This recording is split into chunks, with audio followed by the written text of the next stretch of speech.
सासू एवढी चांगली कशी?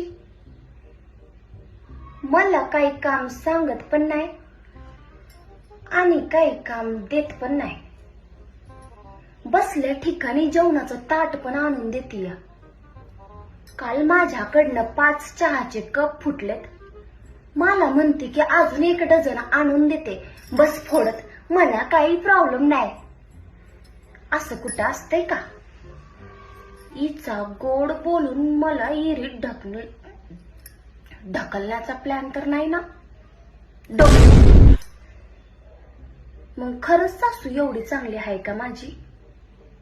अशी सासू असेल तर मग नकोय मला अशी सासू. अशी सासू कुठं असते का? मी तर लग्ना अगोदर इमॅजिन केलं होतं की मला माझी सासू अशी भेटल, मी तिच्या झिंजा उपटन, ती माझ्या झिंजा उपटन आणि मस्त डब्लू डब्लू खेळू. पण इथे वेगळंच चाललंय. सासूबाई, मी काय म्हणते